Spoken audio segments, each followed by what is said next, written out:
Welcome back to the Helping Strangers on the Internet show, where we find random internet questions and try to pull some form of life lessons from them.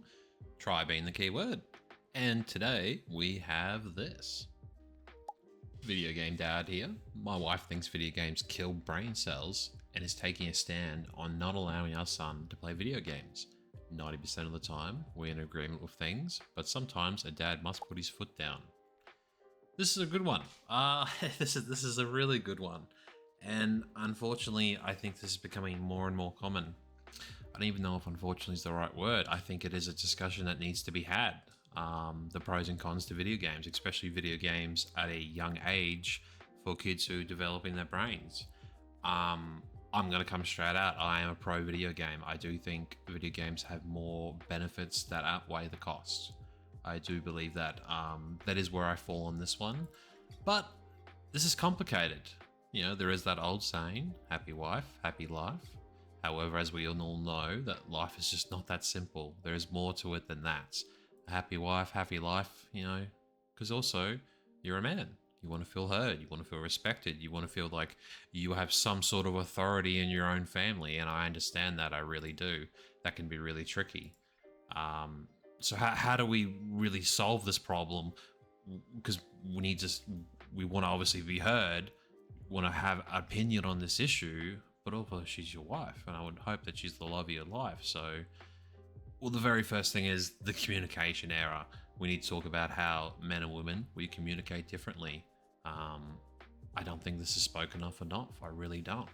And it's not even that one way is better than the other. One way isn't worse, one way isn't better. It's just different. Men and women communicate differently. And also, it's not just necessarily a gender thing. It's also where you fall on the feminine and masculine spectrum, on how masculine you are. Are you very manly, or are you more feminine, a tomboy, or more? All just various different personalities. We've all got a bit of everything inside of us. So the first thing is, back on topic, the first thing I would talk about, mate, is communication is going to be the first thing. We're going to want to sit down. We're going to want to talk about this, because this is a point that's going to keep coming back up. I don't believe you say how old your kids are in this question. It's quite an old post that I found, but it's quite an interesting discussion that I wanted to have. You don't say how old the kids are. So first off, we need to talk about this, because if this is going to be an ongoing thing where there's going to be disagreements on different perspectives on raising the kids, video games or no video games, chess or no chess, drums or no dress, dancing, no dancing, all these kind of hobbies, plus many of other discussions that are going to need to be had. So it's better to get good at communicating early. Really, really good analogy that I heard from a book, I just can't think off the top of my head right now, was the HERE acronym. The way I understand it, and the shorthand for me is, when you're having a communication, especially with your wife, you just need to remember that when you're talking to one of the boys, one of your mates, they want to toughen up, a slap on the shoulder, come on, let's get back to it, like, quit your bitching, let's go. Women not necessarily wired that way. They want to, number one, make sure she knows you hear her. You need to hear the entire conversation. Don't interrupt. Read the whole book. Get all the text. Get the whole scene. Listen. Really listen. Ask questions if you need to. What does she think? What does she really think about this? That's the first thing. I'm sorry, I'm trying to read off my notes, and my notes are horrible. Why wouldn't I take better notes for this before hitting record? But that's alright. Just proves this is not AI. So, feel what she feels. Really think about that. So if she feels that she's losing grip of her kids, how would you feel if that was happening to you? And I know this is like, I don't want to do this. This is all work. It becomes second nature. It really does. How would that feel to her from her perspective? And you go, okay, look, that would feel really bad. Like, I would hate that. Okay, so we have some new information we can work with, you know? And the male brain kicks back in, new information, new way to solve the problem. Acknowledge what she's asking for, and the last one is respond. But the really key point is listen to the whole story. Don't interrupt. Don't try to fix it. Listen to the whole story first. Feel what she's feeling. How would that feel from her perspective? And then go from there. I think that is a really strong base to begin with when it comes to communicating with your partner, especially your wives and girlfriends who are very far on the feminine spectrum. Some of the partners that are a bit more closer to your tomboys, the tradies, the FIFO ladies, they might communicate more towards the male side of the spectrum. And there's nothing wrong with that. It's all just the way we are. So that's my first point. So now that we've spent some time really making sure that we're communicating really, really clearly and we understand where both sides is coming from, she's made it really clear on why she feels this way, why she doesn't believe video games have benefits, why she doesn't want your children playing them, and I'm not even necessarily saying that it probably has anything to do with video games. It very likely has something to do with something bigger. And hopefully at this point, working on your communication using the HEAR method, where you really try and see it from her perspective. Don't fix it immediately, hear it, feel what she has to say, and go from there. 99% of the times, I swear to God, this always fixes it. It's just communication. Bad communication. But if it hasn't, or the communication has completely broken down and this has just got worse and you're feeling really uncomfortable, and I know it doesn't seem like a big deal that the kids can't play video games, and it may not necessarily be. This may be where you leave it and you go, you know what, this is not a hill I'm willing to die on. I can understand where she's coming from and I'm just not going to push the point anymore. And that's absolutely fine, mate. At least one thing you've done is you've improved your communication with her, and there's nothing wrong with that. That's going to help for years to come, and I hope you continue to work on it in all aspects of your life. Clearer communication will help you in every single aspect of your life, I'd say. I can't think of one it wouldn't. So the next part is, if this is a hill you're willing to die on, if you're just like, no, this is a symptom of a larger issue that I do not feel I have control in my family, and one I feel is becoming more and more common, especially with more modern marriages. I don't think the male feels like he has a say anymore. Not all the cases, definitely not all the cases. There's many types of marriages out there. But let's just talk about it in this one context. So this is one example, this one sort of psychological makeup where the mother sort of takes control and the father gets pushed to the side. Typically the father may work a lot and he's not around the home, so he can't really have too much authority because he's not fucking there. So that happens, and it's complicated. It's really hard.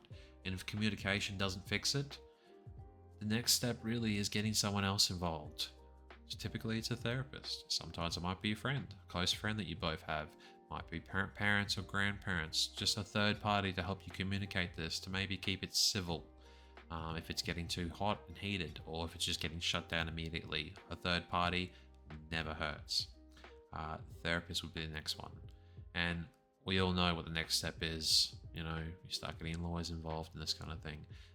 This is not the format to talk about this. That's a much larger issue. I'm going to keep this video much more light and happier, and just say this is a minor disagreement between you and your wife, and I dare say has probably been sorted by this point. And I hope it has. I believe this post is many years old, but it's still an interesting discussion to be had. So yeah, hopefully in the long term it did fix itself, or you were able to talk it through. I don't think in the comments when I read, I don't think anyone really was able to get a follow-up on it.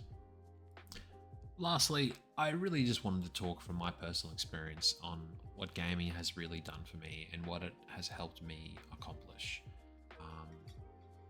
Because I don't think people have realized, especially in the earlier days, now a lot of the games move towards more brain rot. It's brain chemistry. It's scientifically proven to addict you to the game. Where early games was more mechanically based. That seems like a very millennial thing to say, but once again, that's a larger conversation for another video. I just want to talk about my experiences, especially in the early days growing up. I remember COD 4, Call of Duty, Modern Warfare, which was called COD 4. Wow, I can't even remember the name. I remember when I was a kid, I played that game so much and I sucked at it, and all my friends were so good at it, and it just pissed me off to no end. I would have probably been maybe 13, 14, I can't remember off the top of my head. I'm terrible with years. And then one long weekend, I had a long weekend off school. I said, I'm just going to sit here. I'm going to play this game until I understand it. And you know what? It sucked. It was such a long weekend and it was a horrible experience. But I remember a couple of weeks later, those very same friends asked me to come play with them. And I destroyed them all. I was so much better than them because I had put the time in. And that was such a key, pivotal life lesson that I never really forgot. And that's just one example. Another example is a game that I love and I hold very dear to my heart. I have it open on another screen right now, and that's old school RuneScape. I've been playing that for many years, and that has taught me so much about long-term goals and the benefits of compounding actions, compounding effort over a long period of time. Because old school RuneScape is a game that can't be finished in a few days. It is a long game. You have to take your time. You have to split it up, and you have to be in for the long haul. League of Legends is another one that comes to mind. League of Legends has taught me a lot about game theory, thinking ahead, anticipating my opponent. What is he going to do next? What is in his best interest? What does he think I'm going to do? And these are just some examples. I don't think this is a blanket rule across the board that if you play these games, you're going to get these life lessons. I think I am more disproportionate. That's not the word that I'm thinking of. I'm more likely to have these results because of just how I think and my life lessons and the books I've read, the conversations I've had. I have a talent to pull life lessons from things, hence this YouTube channel, it all makes sense now. So not everyone that plays these games is going to learn, but the fact that so many key pivotal life lessons can be had from these video games, and it can happen, and even if it only benefits 10% of people, I think the conversation's there to be had on the benefits and the lessons that can be had from these. And that's all I have for you today. I really hope you've enjoyed this video. It was a fun one to make, and I enjoyed having these long conversations. I'm not sure where I'll take this, whether the long form content will continue with this particular series or if I'll go back to shorts. I'm just trialing things. I hope you enjoyed it. Please hit that like button and subscribe, and I will catch you on the next one.